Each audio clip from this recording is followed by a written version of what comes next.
Alright everybody, we're coming at you with another knife video tonight. It's actually Friday night, but I'm going to put this out on Saturday because it's going to be a new name. It's going to be Sod Busting Saturday. That's everyone like God for a tone. What we got here is just two iterations of a Sod Buster. If you look there, one's black synthetic, the other one's a yellow synthetic handled knife. Bit of difference though in the age of these. If we look at this one here first, I mean, we look, that's a 1970s stamping right there. And I don't know if you'll be able to make it out, but it does have, let's get the light, it does have 6 dots. Makes that a 1974 model knife. I mean, this knife's great working order. It's tight. It's almost a little too tight, you know. I need to work it in some more. But I think someone just bought this knife back in the 70s and just never used it. When I found it, it's kind of in a box at a flea market down the bottom of a box, and it was just covered in bright, dark rust. Since then I've got it to this shape right here, you know. If you look, it's just so tight. Just by, you know, it's got so much oil on it and everything, but just by me oiling it, spraying it with different oils, WD-40, things like that. If you look, I've still got a lot of pitting right here. And I don't want to really go to town with it with sandpaper. I kind of want to let it do its thing. So what I've done is kind of just put the old Wicked Wax on her and just gonna let her just kind of take care of it herself. See what happens though. I mean, because this is a good knife. And this is, if you look at the handle, there's nothing wrong with the handle of this knife. Look at them brass pins, brass liners, very tight, no gaps. And this is a carbon steel knife. It was made back in the 70s and is a very good working order knife. It's so tight right there. I mean, that's almost like a lock blade. I mean, no play in it at all. She's tight. So this is a 1974 model. Whereas this yellow one right here, I got this from my wife. She works in a job where she always has to have a knife on her. I don't know if you'll be able to make that out or not, but this right here is a 2012 model. It's also the chrome vanadium steel. Just a yellow Sod Buster Jr. She didn't want nothing big. But after using this knife for a while, she definitely wanted to go back to just, you know, something she could open with one hand. You know, she's all the time working with animals, so she needs something where she can just open and close one-handed and maybe even have something with pliers on it as well. So she's got that kind of a outfit now. But if you look, the model number on this knife, 3137 CV. Whereas this knife right here, I believe the making on it is going to be a 20, let's look here, let's get her to focus. It's going to be more of a 2318 model. You know, the 2 for the handle material, the 1 for the blade, and I guess the 38 means the full-size Sod Buster. I'm just guessing at that, but you know, don't quote me, I'm kind of dumb when it comes to this stuff. But if you look at this knife right here, it's got the, you know, the 2012 kind of marking on the tang. Got the CV on the other side here. Let's get her to focus a little bit. The model number as well at 3137 CV USA. There we go. Again, a nice little knife, you know. Really no gaps on this knife. Tight brass liners, brass pins throughout.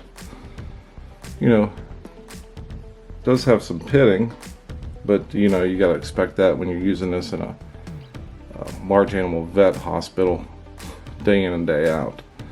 But if you look at these knives right here, I believe you can get these off DLT's website. The yellow handled one right now, looks like $29.99.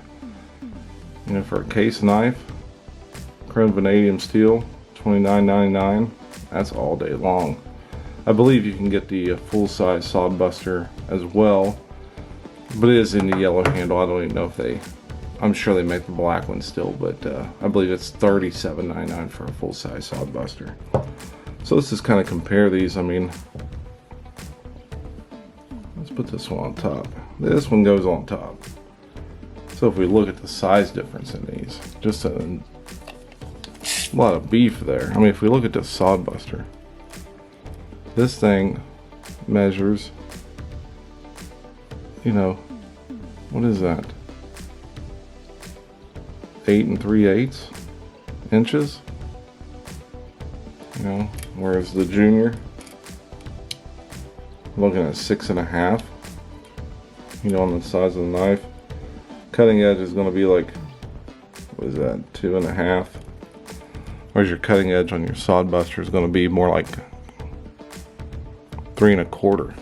So quite a bit of difference in the two knives. I mean, if you look, pretty big guy. You know, if I got a full grip on this handle, we got plenty that sticks out on the bottom. We got plenty that sticks out on the top. You know, you can choke up if you want. If you look at that, that is just some beef in a 1974 model knife that I found in the bottom of a box at a flea market. Whereas this one here, you know, you got the full grip again. I'd say almost 6'2", 250 pounds. You know, we're covering that handle pretty well, and we can get all the way to the end of the blade. You know, if we're going to do some fine cutting, things like that.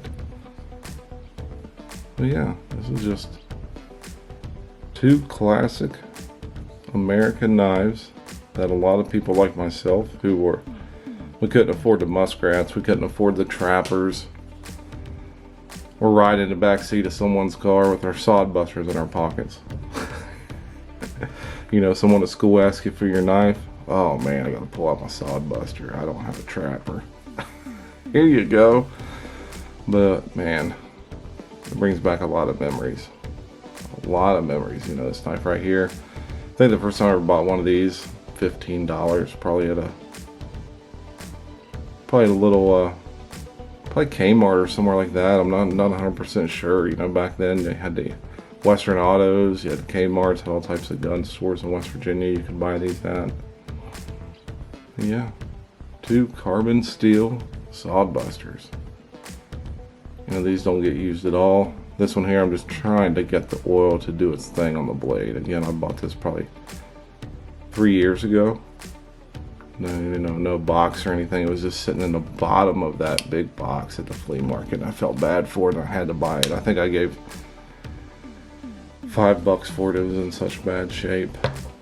But, you know, hey, we're bringing it back to life slowly but surely. You know, this one here, I made sure I kept the box because I knew she wasn't going to keep using it. I knew it wasn't going to happen when she got us. Like, she ain't going to like that thing having to take her gloves off, open it up. Who the heck wants to do that? But yeah, there it is. A couple of sod busting Saturdays. I did go to the flea market tonight and I did get me a Winchester cartridge series knife, 97 model. Also got a Bear & Son Stockman with the punch stag handled, brand new in the box. Around here a lot of the Amish like to have that knife with the punch. So the salesman at the flea market, that's why he carries them. You know, so I went out there and I had some money and I really wanted that Winchester, and he had $85 on that, and I said, hey, you know, I want to spend $100. What will you give me on top of this Winchester? And he pulled out that Bear & Son. We'll probably go over them this weekend. I got my Great Eastern Cutlery knife. It's coming, it's supposed to be here tomorrow, so when I get that, I'm just going to do a full unboxing video and record everything from, you know, the package. When I get the package, I'm going to record me opening it and opening the tube, and my first ever GEC is coming tomorrow. Can't wait. But here it is, fellas. Be sure when your kids ask for a traditional slip joint to carry around and they're under the age of 16, get them one of these. That way when they lose it, you can just be like, oh well. Yep. Alright, you guys have a good one. Keep tuned in.